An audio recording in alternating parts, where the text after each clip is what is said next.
family? The whole family. Everybody in my immediate family first. Our immediate family?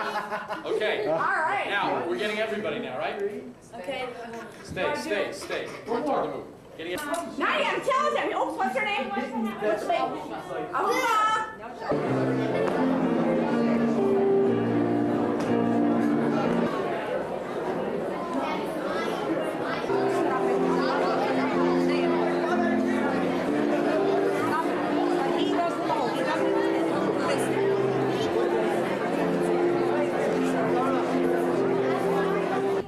And to recognize that there are differences in the world. There's a whole week, but there's a Shabbat which is different, special, and holy. And the words we say as part of the Havdalah service represent the many things that are different, that God created in the world. Many things that are special, many things that are holy. And we begin this week with a cup of wine. We use a candle to represent fire, which was discovered by the first humans, Adam and Eve, for the first Saturday night of creation. And we also have some bisamim, which are nice smelling clothes. What would you call them?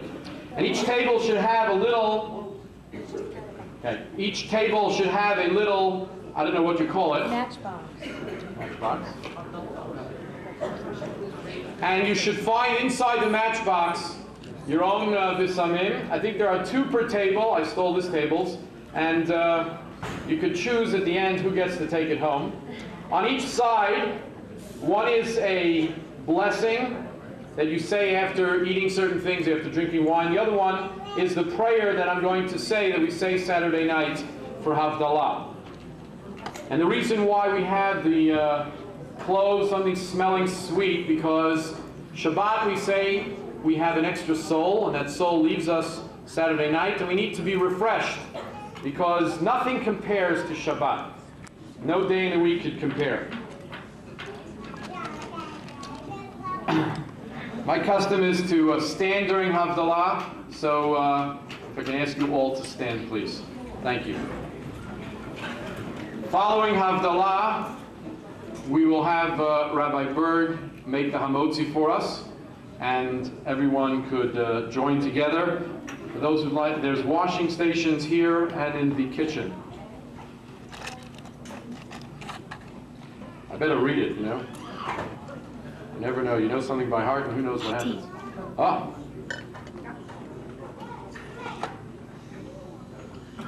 My bat mitzvah girl reminded me you got to light the candle.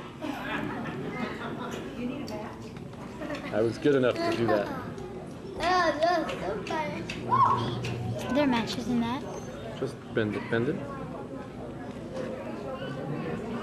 Oh, that's right, there are matches in there.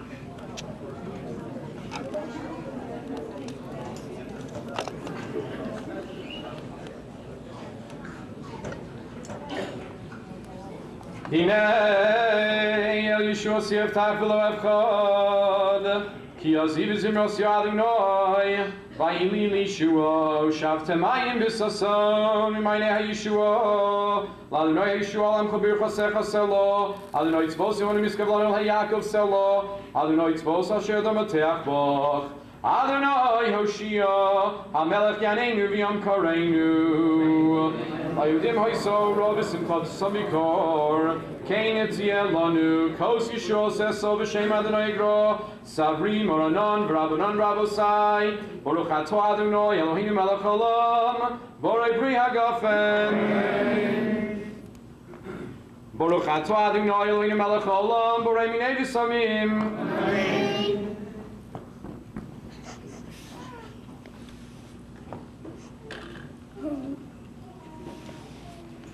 Baruch atah Adonai Eloheinu melech haolam borei morei ha'esh.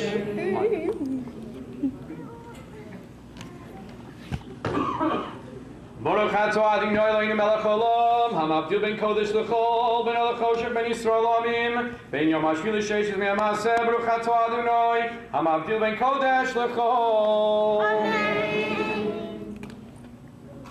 Amen. Shavua tov, good luck everyone.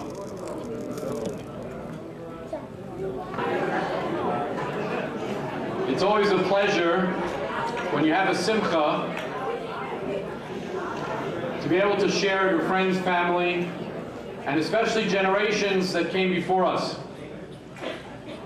A little while ago, I went looking for my father-in-law, and I couldn't find him. And it reminded me of my wedding. Because for like an hour during the wedding, we couldn't find him. And my father-in-law's here from Milwaukee with my mother-in-law, with mom and dad from Milwaukee. And before he gets a chance to say a few words, I wanted to thank him and my mother-in-law and Grandma Sophie, who's not with us, but she's back in Milwaukee. She's here in spirit. And to thank them personally for everything over the last 15 years of my being part of the family. I actually knew my in-laws before I knew my wife, and I almost didn't go out with her. So that sounds really bad, doesn't it? But anybody who knows my mother-in-law knows that one could not have a better mother-in-law in this world. And the one who knows my father-in-law knows why I had that hesitation and why I was blessed. I had the hesitation because I didn't know there could be somebody who was, young but not old, middle-aged, to be so youthful and exuberant. He was an individual who brought a great excitement. I met him on some Shabbatons for kids. I saw him at his school in Milwaukee years ago. And he brought a breath of life, like a young teenager, to the kids and to the Shabbaton, to everything else. And I learned over the years that every time I'm around my father-in-law, my adrenaline is running a little faster. Everything's moving a little faster, just like he is. And it brings a tremendous amount of enthusiasm and life to our family. And it's an honor that he joins us, of course, and that he's going to share a few words about our bat mitzvah girl, Chaya Simpser. Rabbi Sanford Simcha Parsons.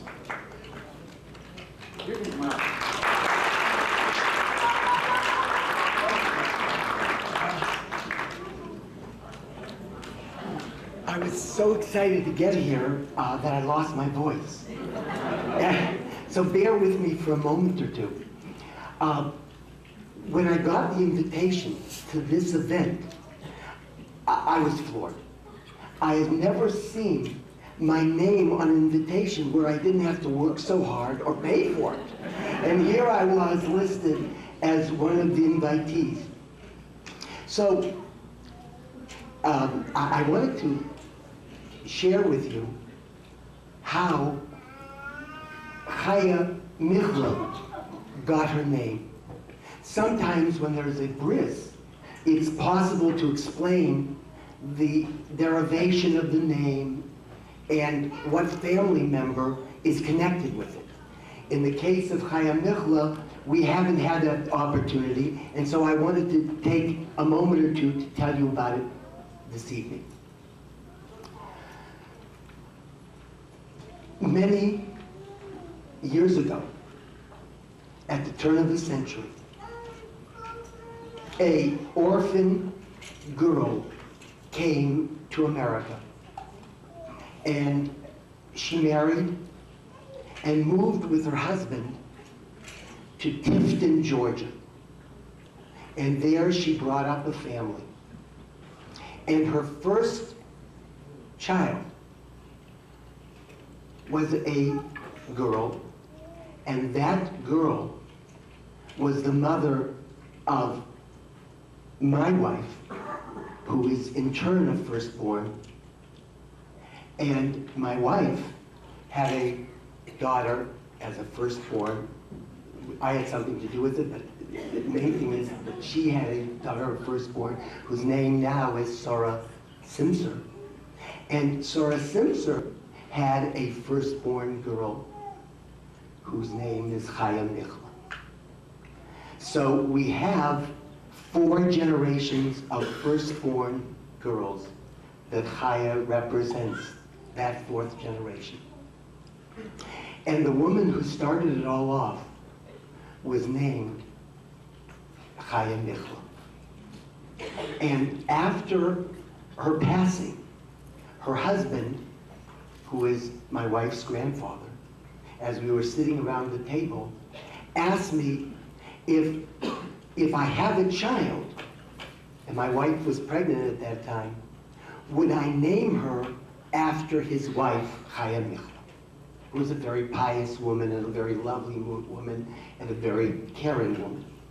And I had to tell him that unfortunately my mother had just passed away, and if indeed I had a girl, I would name that girl after my mother.